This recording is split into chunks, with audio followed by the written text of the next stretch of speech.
Harper Audio presents Everything We Lost, a novel by Valerie Geary, performed by Jorjeana Marie.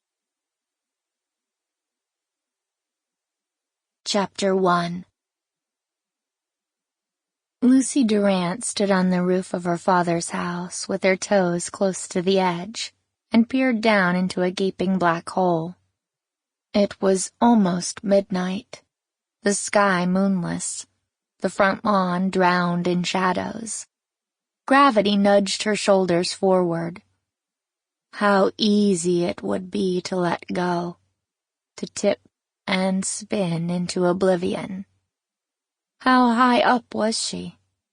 20 feet? 30?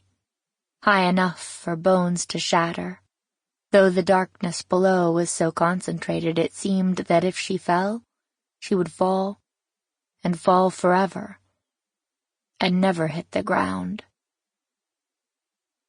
A swell of laughter rose from inside the house. Glasses clinked. Jazz music filtered through the open attic window behind her. 4 hours in, and the engagement party showed no signs of being anywhere close to winding down. No one noticed her slip away.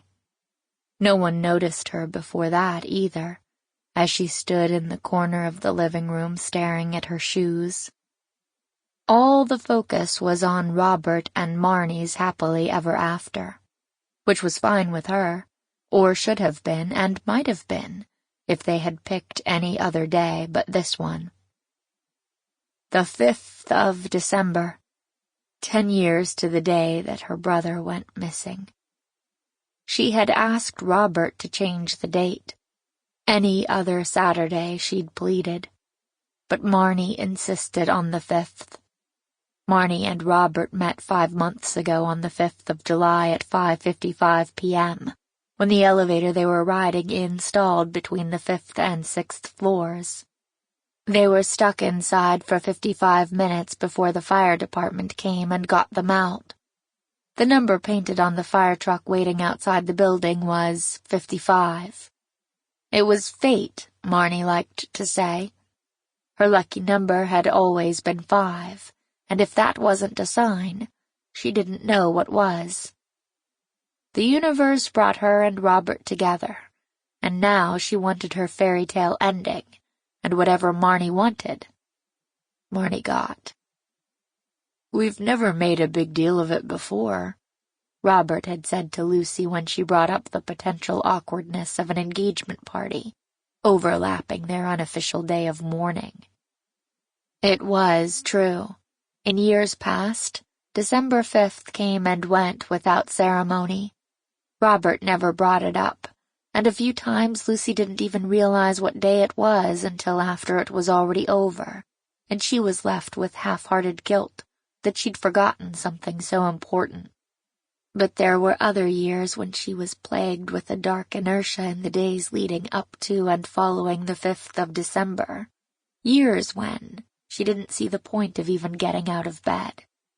10 years was a long time to miss someone, and yet the hollow ache in her belly never seemed to lessen. After her father refused to change the date of the party, Lucy tried to distract herself with preparations.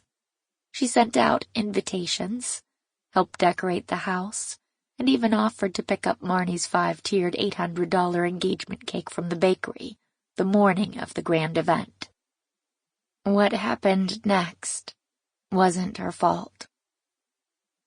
A street preacher had set up his pulpit a few steps from the bakery entrance.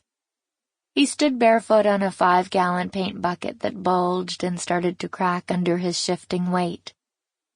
The sheet wrapped toga-like around his body was pink daisies on a white background, dirty and stained along the bottom where the hem dragged.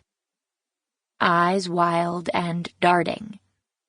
He spread his lips and bared crooked yellow teeth at a small crowd of curious onlookers. His coal-colored hair was unwashed, long and knotted down to his shoulders. White crumbs from some prior meal caught in the tangles of his thick beard.